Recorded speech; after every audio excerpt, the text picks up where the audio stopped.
He has been in contact with the AG's office, and as far as the proposal for a venue tax at this time, the AG's office is not in support of that due to some local government code that they feel like that it is restricted by. He said that they have not closed the door to that option, but that there's definitely some hurdles to cross. Anna McDowell, Main Street, Texarkana. Thank you, Mayor and council members, for the opportunity to speak to you this evening. Yes, I'm here to speak on behalf of the group that Arts and Historic District. Over the last 6 months, the Texarkana Arts and Historic District members have participated in an economic impact study to gauge their impact on our local economy. Over the time period, we looked at 5 separate Perot Theater events, surveying nearly 300 people, completing 300 surveys. And from these surveys, there were some key points that I wanted to point out. On average, each person that attended an event spent $52.87. 79% of the people were either from Bowie or Miller counties, while another 21% came from outside of our area.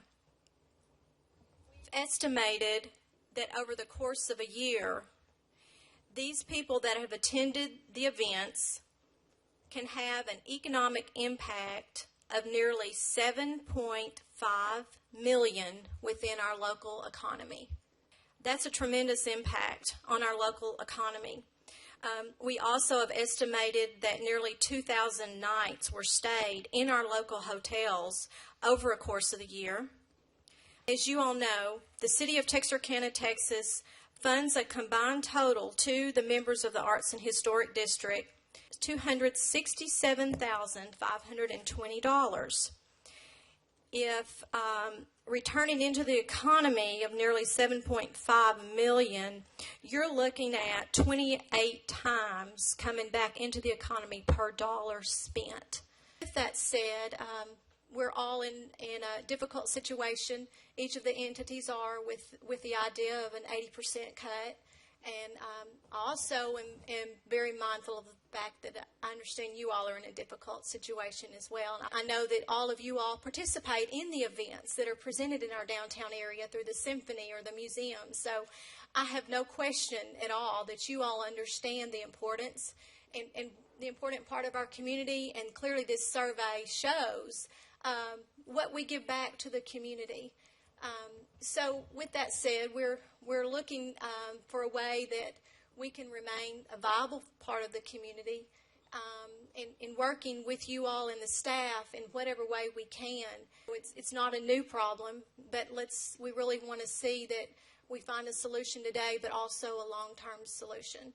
I'd like to say just a few things and have a few questions.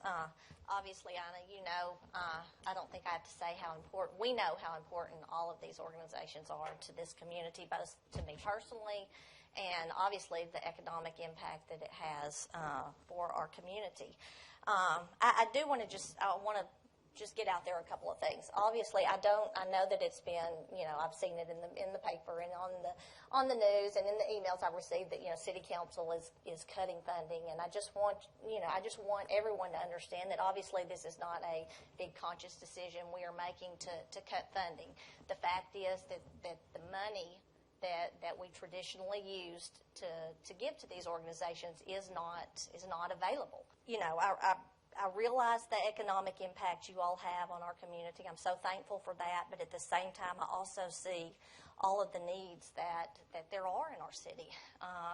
You know, in fact, later in this meeting, we're going to be faced with looking at a new communication system that we need.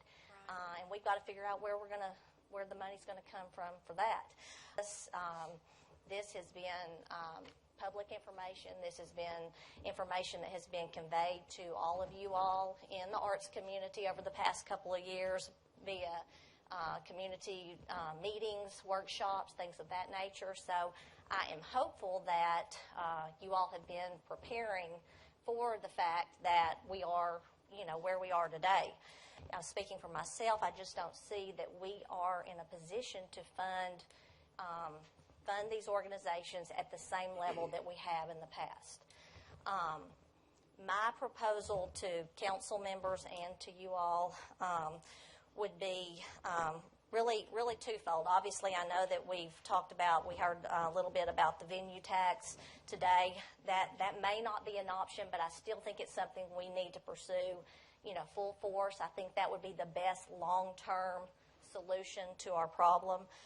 If we can get it on the ballot, it's something that we are going to need the help of all of you to educate our voters on, obviously, where those funds would be used, and the fact that these are funds that, although it's a venue tax, we, as our local citizens, wouldn't be paying this tax. It's be a tax that's imposed on people who come in and stay at our hotels and motels.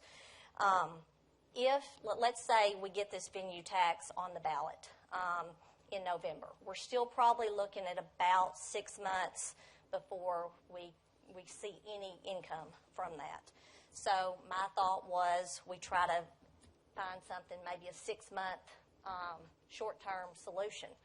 And again, my thought is, and my proposal would be to fund each of you at 100% for 6 months. And at that 6-month period, we can be hopeful that maybe we'll get this venue tax on the ballot, that money's coming in. And just have a consensus that you support the suggestion. Let us bring back the resolution amended and with the proper attachment for you to adopt next meeting. Okay. Because we just needed the number so that it doesn't bog down the total budget process, and that's all we were after. But we would follow up with next meeting with the corrected schedule if there's a consensus that that's the way you want it to be done. Sounds good. Just entertain a motion to postpone until the next meeting. Okay, is there a motion to postpone this item to the next meeting? So move. Is there a second? Second. We have a second. All those in favor say aye. Aye. Opposed, no. Motion passes. So we will take up this matter at our next council meeting on July the 27th for final consideration. Right. We'll